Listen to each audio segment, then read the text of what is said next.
Assalamualaikum warahmatullahi wabarakatuh. Syukur Alhamdulillah kita dapat berjumpa di Dawuh Ulama, Dawuh Kiai Haji Ahmad Bauddin Nur Salim.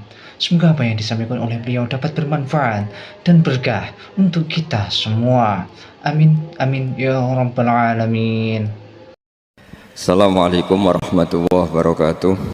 Bismillahirrahmanirrahim. Saya tidak bosan-bosan cerita ini karena ini khazanah kita. Di kitab Nailul Ma'mul itu, di kitab Usul Fikih.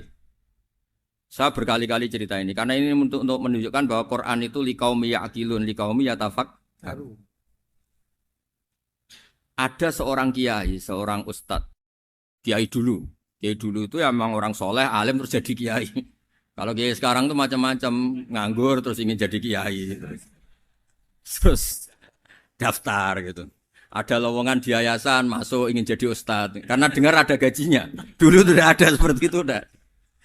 Makanya dulu itu kalau ustadz kiai pasti soleh karena dia alim terus ingin orang lain tuh mendapat ilmunya. Kalau sekarang nggak ada yayasan sehat, guru gajinya sekian. Yang nggak ingin jadi ustadz tuh daftar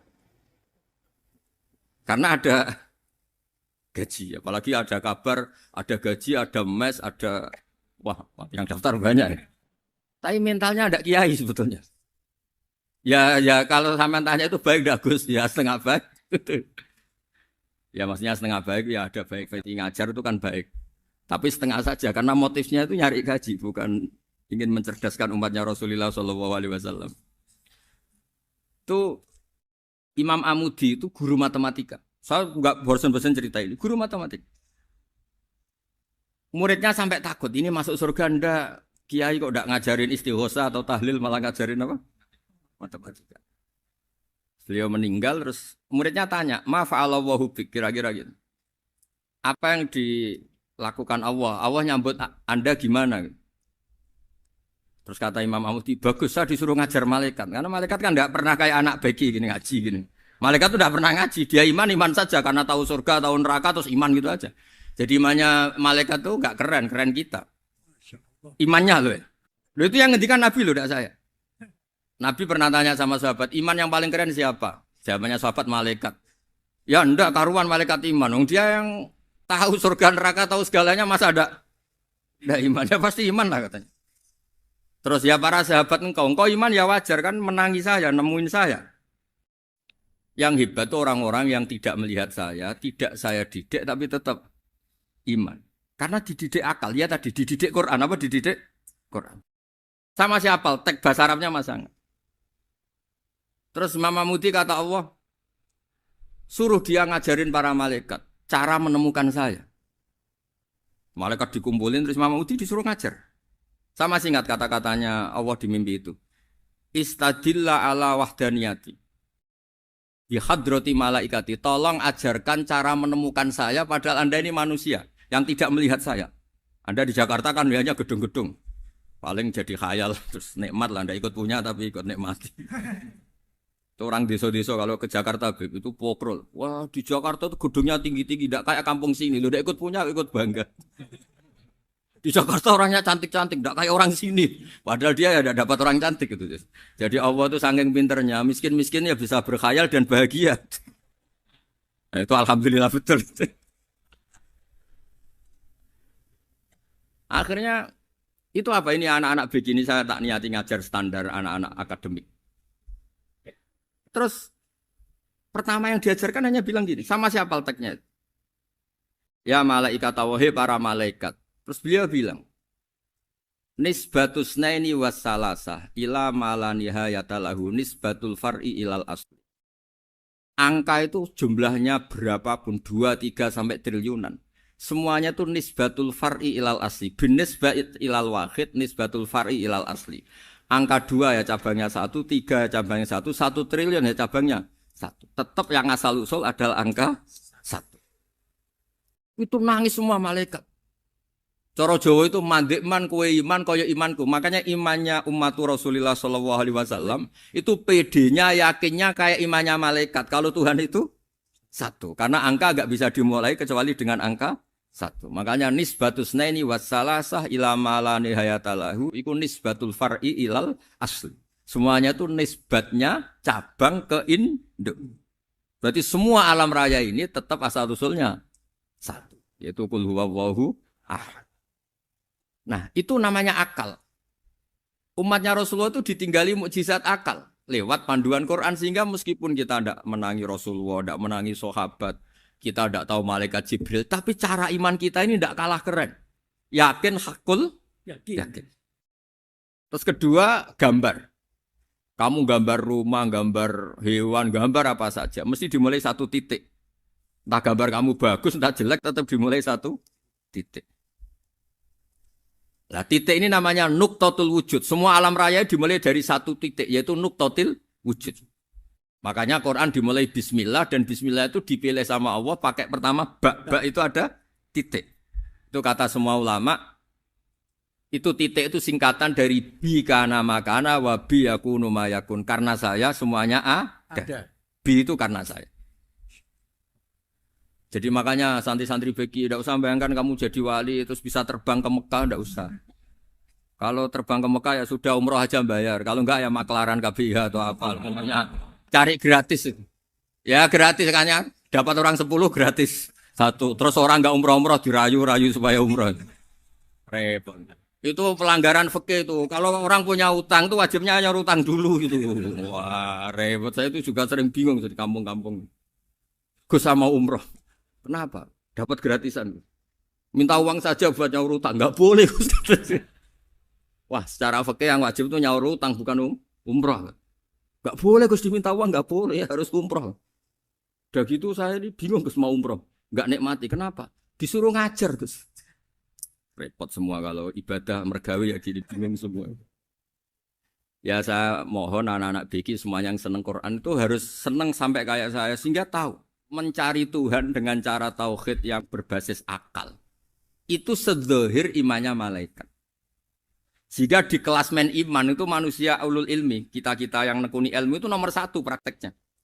Karena nomor 1 itu Allah karuan kan syahidah wa, Allah kan enggak tertandingi syahidah wa annahu la ilaha illallah. Terus wal malaikatu. Malaikat kan karuan karena langsung menyaksikan surga, dan ketiga apa? Wa ulul ilm. Berarti prakteknya kan nomor 1. Kalau kompetitornya semuanya manusia, ulul ilmi nomor berapa?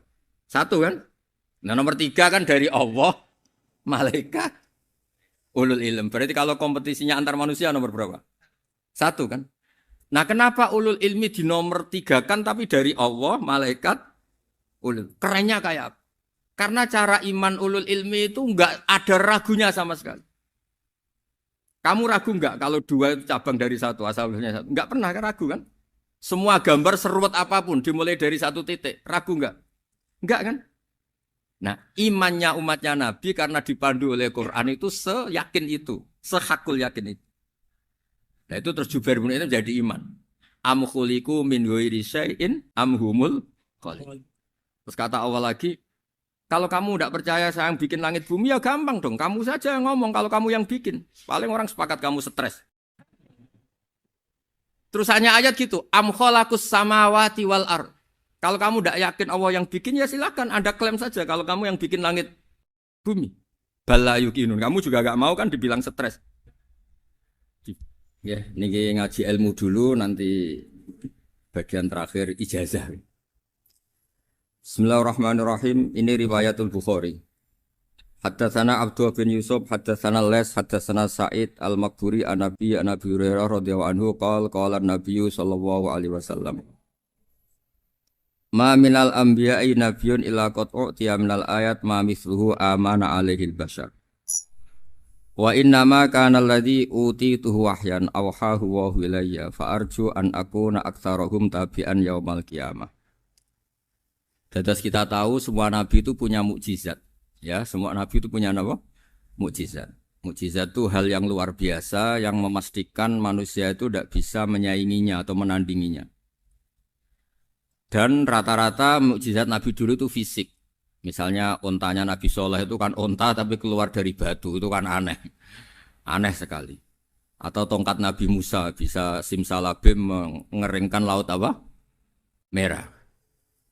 Semua Nabi itu punya mukjizat dan semuanya berbentuk fisik. Kecuali mukjizatul Rasulullah Shallallahu Alaihi Wasallam itu berupa Al-Quran. Al-Quran itu konsep ilmiah. Terus kata Rasulullah Shallallahu Alaihi Wasallam, Tapi saya karena Quran itu justru berharap pengikutku besar dan sampai hari kiamat. Sekarang kita logika ya. Andekan kamu punya tongkatnya Nabi Musa. Kalau kamu suka uang, kepikirannya dijual apa dipakai? Kalau kamu suka uang, dipakai. Kalau kamu ahli suudon itu pikirannya ndak, ini asli ndak. Karena yang melihat di Turki itu ya sebagian gitu. Kalau yang suka perdukunan itu bayangkan tuh miliknya. Mungkin dipakai ngakali orang atau apa, pokoknya bayangkan tuh miliknya. Kalau yang kolektor pikirannya itu nanti ini laku berapa. Tapi kalau peneliti mungkin pikirannya itu ini asli apa enggak? Bukti aslinya apa? Repot lah. Lagi pula kalau kamu punya utang terus mau apa? Istri kamu marah mau apa? Kalau pakai tongkat. Nah, beda dengan mukjizatnya Quran itu semuanya apa? Ilmiah. Orang yang sedang harmonis dengan istri bisa pakai ayat di antara ayat-ayat Allah itu apa? Wa ja'ala bainakum mawaddatan warahmah. Nanti kalau ditakdir cerai, saya tidak menyarankan cerai. Kalau ditakdir cerai, itu masih dimotivasi sama Allah wa iyyatafarraqa yughnillahu kullam min sa'ati. Jika suami istri itu cerai, jangan-jangan suaminya dapat istri lebih baik, istrinya nanti dapat suami lebih baik. Jadi yang masa lalunya dianggap prahara. Kan banyak orang suaminya meninggal ketika nikah lagi ditanya, kangen sama suami pertama, alhamdulillah ini lebih baik. Padahal suaminya yang meninggal itu berharap istrinya ini kangen, ternyata dia sudah syukur dapat suami yang lebih baik. Jadi Quran itu menunggui kita ila yaumil qiyamah. Kita tidak bunuh diri, itu ya barokahnya Quran. Karena problem apapun kita dinasihati apa sabar, apa dinasihati sabar. Kan nggak mungkin kamu pegang tongkatnya Nabi Musa, punya masalah apa saja ngelihat tongkat, bisa apa tongkat. Tapi kalau Quran kan nasihat, solusi.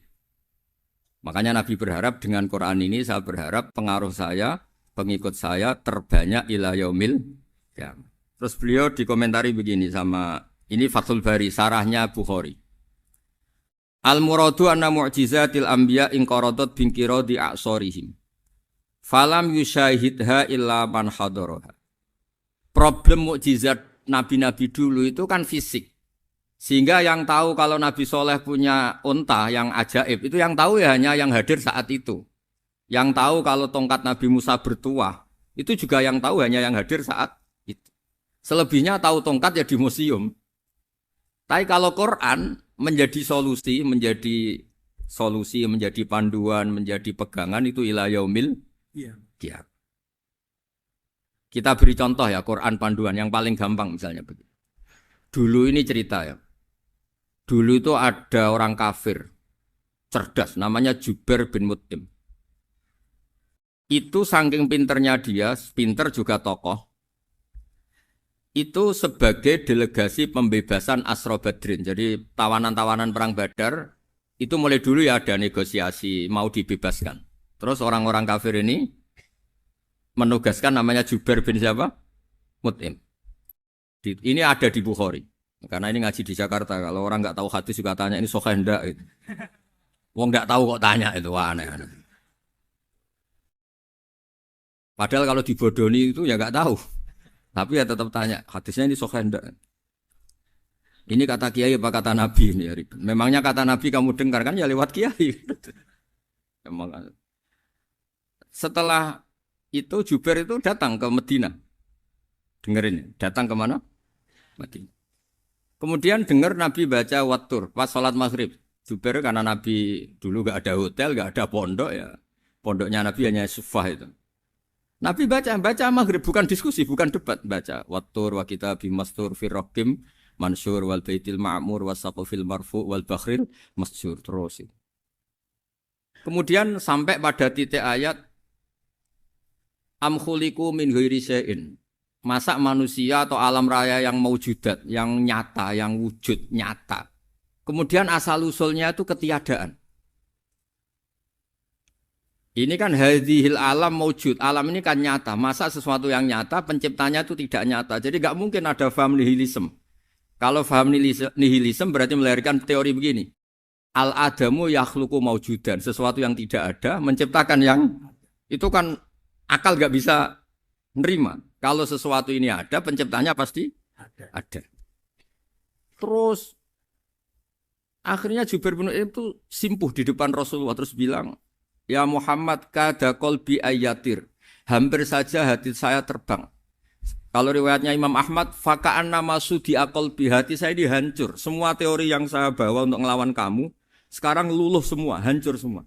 Yang benar adalah teori Anda bahwa Tuhan itu satu dan Tuhan itu ada sebelum semua makhluk. Coba kalau Nabi Muhammad ada Jubair bin Mut'im terus menyembunyikan tongkat dekat mihrab.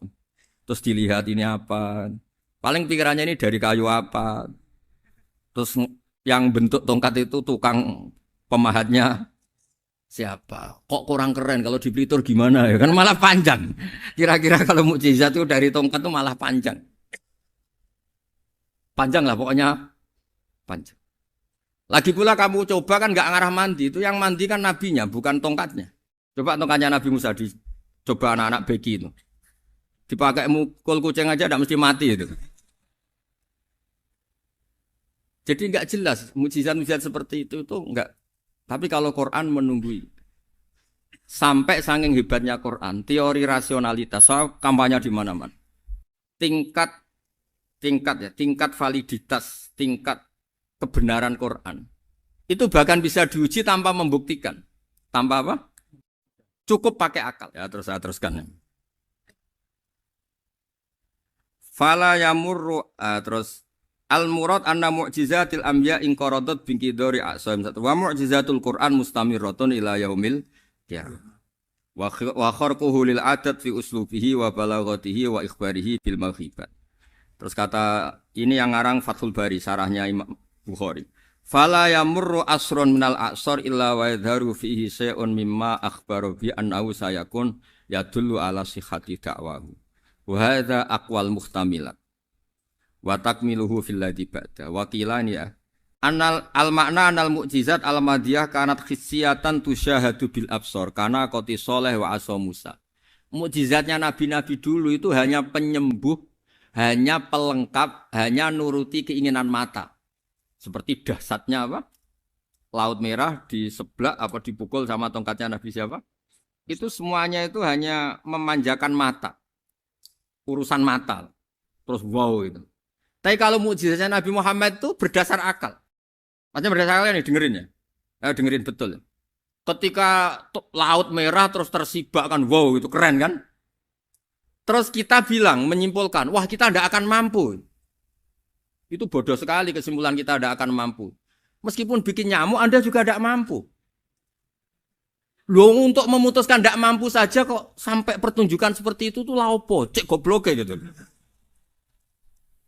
Nah kalau kita karena umat yang pinter untuk memaksa kita nggak mampu, Allah bilang Inna wa la yastahi ayadriba mathalam ma ba'udhu. Kita melihat nyamuk langsung berkesimpulan tidak mampu. Saya berkali-kali cerita nyamuk itu sudah kecil, masih punya urat, uratnya kayak apa? Masih punya kuman, kumannya seberapa? Ya enggak? Nyamuk itu kecil, punya organ tubuhnya punya urat.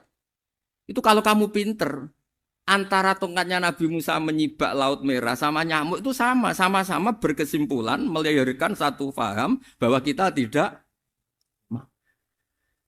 Loh, untuk memaksa tidak mampu saja kok nunjuk pertunjukan ada onta keluar dari batu.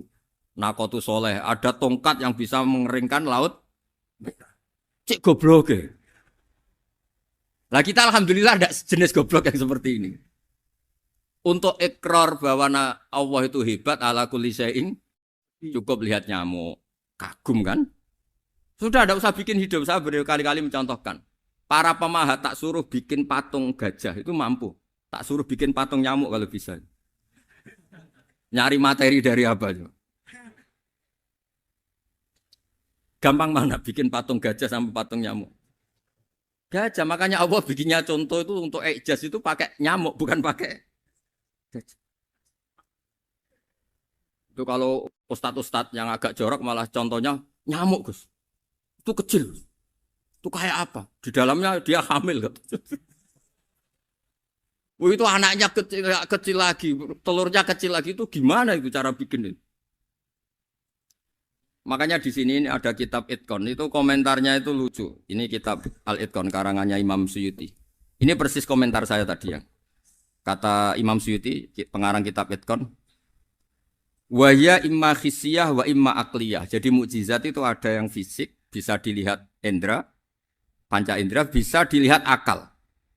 Wa aktsaru mu'jizati Bani Israil kanat khissiyah li baladatihim. Bilada itu goblok. Wakil lati basoirihim. Dasar wong goblok. Mukjizat kok ngenteni sing wow.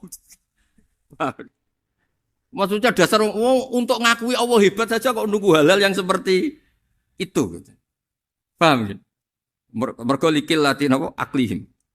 Wa aksaru mu'jizati hadil ummah akliyatun li farati dzakaihim wa kamali afwahihim. Dan mukjizatnya umat ini semuanya berdasar akal karena sudah cerdas.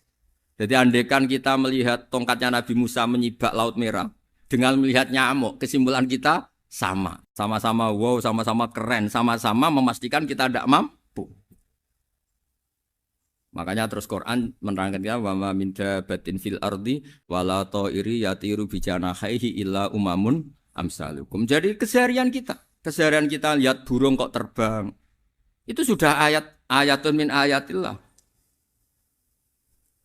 Paham ya? Dados niki kudu bangga ditunggoni napa Quran, nggih ditunggoni napa Quran. Wa mu'jizatul Quran tusyahadu bil basirah fayakunu mayatabi'u li ajlihi aksar. Terus li annal ladzi yusyahadu bi ainir ra'si yang qaridu bingkiradi musyahidi. Sesuatu yang tampilan dahsyatnya itu disaksikan mata, maka itu bisa habis. Era tongkat Nabi Musa seperti itu habis enggak? Bisa mengeringkan Laut Merah, habis kan? Tapi era mukjizatnya Quran ila yaumil qiyamah. Ya contoh sosial, saya kembali lagi ke sosial. Kamu punya teman awet atau punya istri awet, itu konsepnya ya wal kadhiminal ghaidh, agak gampang tersinggung. Coba kalau kamu setiap tersinggung putus, setiap tersinggung habis, kamu tidak punya teman, tidak punya istri.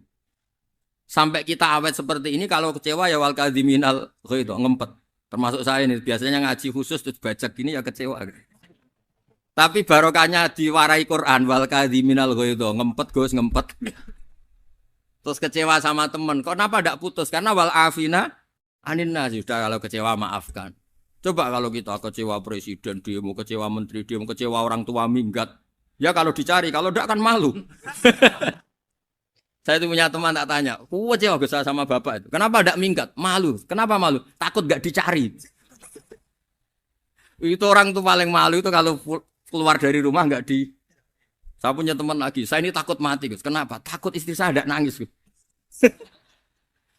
Itu kematian terburuk itu kalau mati tahu istrinya ada nangis, itu malu betul itu.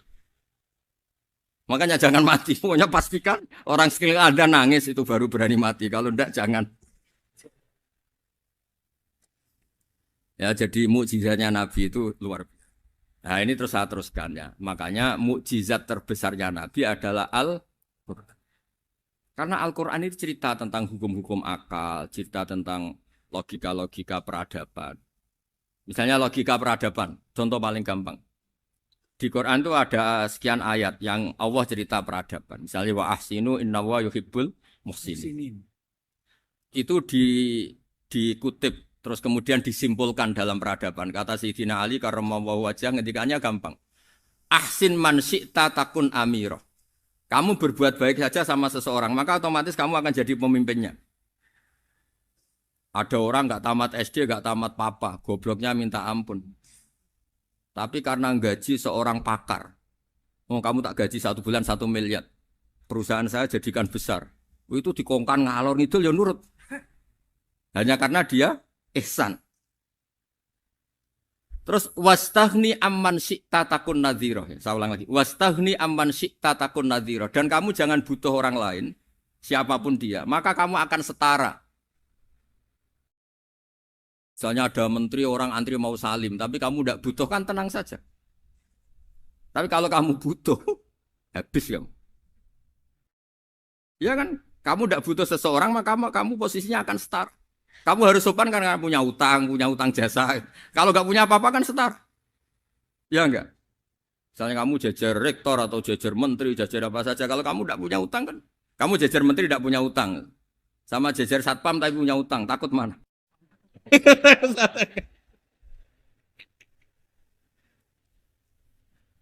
Kalau butuh itu mesti kalah kan? Ada pejabat misalnya nggak begitu cantik sama perempuan cantik yang kamu butuh ingin dicintai, takut mana? Padahal nggak jelas orang ini pangkatnya apa. Gak jelas. Jadi dalam hukum sosial itu kata Sidin Ali, wastaghni aman syi'ta takun nadhira. Kamu jangan butuh seseorang maka kamu akan setara. Terus yang terakhir, wahtas ilaman syi'ta takun asiro. Asiro pakai sin. Dan silahkan butuh seseorang maka kamu akan jadi budak dia. Ya coba misalnya Anda seorang profesor, seorang alim, seorang kiai top. Misalnya mencintai janda di ujung kampung sana, jalan kaki 2 kilo. Padahal itu gak tamat SD. Tapi gara-gara seneng, kacau kan? Logika kepangkatan hilang semua kan? Jadi itu hukum peradaban. Itu mewakili isi-isi sosial yang diterangkan Quran. Ya, jadi paketnya 3 tadi ya. Ahsin man syi'ta takun amirah. Kamu berbuat baik sama seseorang maka kamu bisa memimpin. Wastaghni amman syi'ta takun nadhira. Kamu jangan butuh seseorang maka kamu akan setara. Mbok kamu ketemu orang terkaya di dunia. Yo ketemu orang terkaya di dunia, kamu jejer, kamu tidak butuh dia. Tenang kan bisa setara kan? Tapi kalau butuh harus sopan, ngajukan proposal, harus berakhlak karimah. Makanya sekarang Anda kok berakhlak kenapa? Ternyata mau nyalek. Biasanya Anda berakhlak kok berakhlak. Ada apa ini? Makanya guyonan di Rembang itu Beb Husein itu. Kalau ada orang mendadak sopan sama temannya, temannya curiga. Kok tumben sopan? Mau utang ya?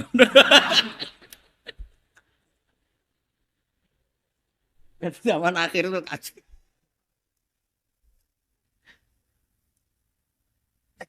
Ya di semua daerah gitu ya sama Pak Rektor ya. Kalau ada teman biasanya nggak sopan kok sopan, itu temannya curiga. Ini Pak Rektor UI ikut kasih. Kok tumben sopan? Ada apa ya? Karena di mana-mana orang butuh itu pasti beretika. Kamu punya teman paling berdua. Kalau mau utang berakhlak gak? Atau misalnya kamu punya adik cantik terus punya teman berdua. Kalau cinta adik kamu berakhlak gak? Biasanya nggak sama sekali nggak berakhlak. Gara-gara butuh menjadi berakhlak. Ya jadi hukum sosial itu ya kuncinya 3 tadi. Ahsin man syi'ta takun amira. Wastaghni amman syi'ta takun nadhira. Terus wahtas ila man syi'ta takun asira. Kalau kamu butuh seseorang pasti kamu dibikin hina. Asir itu tawanan. Nah, Quran itu bicara sosial itu lengkap. Dan itu yang nunggui kita. Kita punya tetangga yang kurang baik, ya seneng. Punya tetangga baik, ya seneng. Kata Imam Syafi'i, saya berkali-kali cerita. Kok seneng semua Imam Syafi'i? Ya bagus lah. Kalau yang seneng saya enak lah. Dijak jagongan, dijak ngopi enak. Yang gak seneng saya, gak ngarah utang. Uang itu nak, kamu punya tetangga gak seneng kamu. Aman kan? Aman. Gak akan pinjem uang kan, pinjem mobil. Uang gak seneng kok. Makanya Imam Syafi'i itu kalau ngedikan luar Syafi'i, diceritain orang. Ya Aba Abdillah bagiannya. Ya Aba Abdillah orang itu gak seneng kau. Bagus lah. Loh kenapa bagus? Waman asa'a ilaika faqad atlaqaka. Orang yang enggak seneng kamu maka membebaskan kamu. Enggak akan pinjam uang, pinjam mobil, enggak akan ganggu waktu kamu kan enggak seneng. Justru yang seneng-senengi masalah pinjam terus. Imam Syafi'i itu orang yang anggap dunia itu selesai. Ada yang cerita, ya Aba Abdillah, orang yang tadi cium tangan engkau, yang hormat engkau di luar maki-maki engkau, ngerasain engkau, ngata-ngatain engkau. Ya bagus lah. Kok bagus gimana? Berarti saya wibawa, depan saya tidak berani. Berarti saya wibawa, di depan saya tidak berani. Berarti itu makomnya sudah kulillah, sumadarhum fi khawdihim, ya labun, sudah dunia itu selesai, sudah agak penting semua. Nah itu kalau kamu anak-anak beki ahli Quran, sudah ayatnya kulillah, sumadarhum fi khawdihim, ya labun, sudah lihat Allah saja agak penting, makhluk-makhluk itu.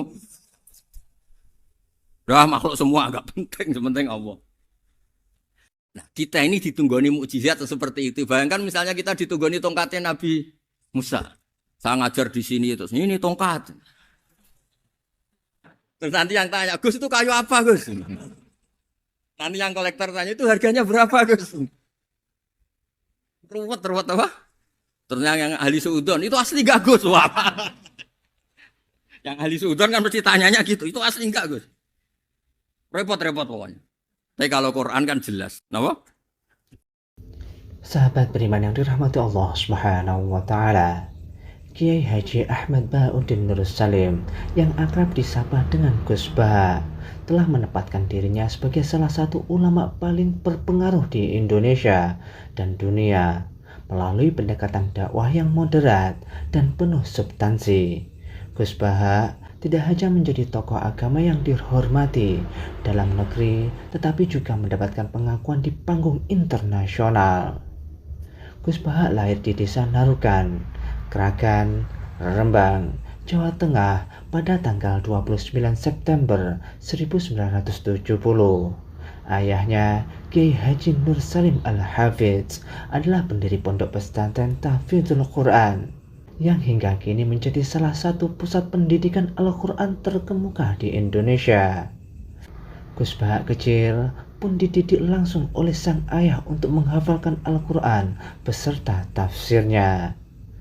Pendidikan formal dan non-formal Gus Bah berlanjut di Pondok Pesantren Al-Anwar, Sarang, di bawah bimbingan Kiai Haji Maimun Zubair. Di pesantren ini, beliau mendalami berbagai cabang ilmu keislaman, termasuk fikih, tafsir, dan hadis. Gus Bah bahkan dikenal mampu menghafal kitab Sahih Muslim secara lengkap, mencakup matan, sanad, dan rawi. Kemampuan langka yang hanya dimiliki segelintir ulama. Sahabat beriman yang dirahmati Allah Subhanahu wa taala, alhamdulillahirabbil alamin. Telah kita simak bersama dawuh ulama, dawuh Kiai Haji Ahmad Bauddin Nur Salim. Semoga apa yang disampaikan oleh beliau dapat bermanfaat dan berkah untuk kita semua. Amin. Amin ya rabbal alamin. Wassalamualaikum warahmatullahi wabarakatuh.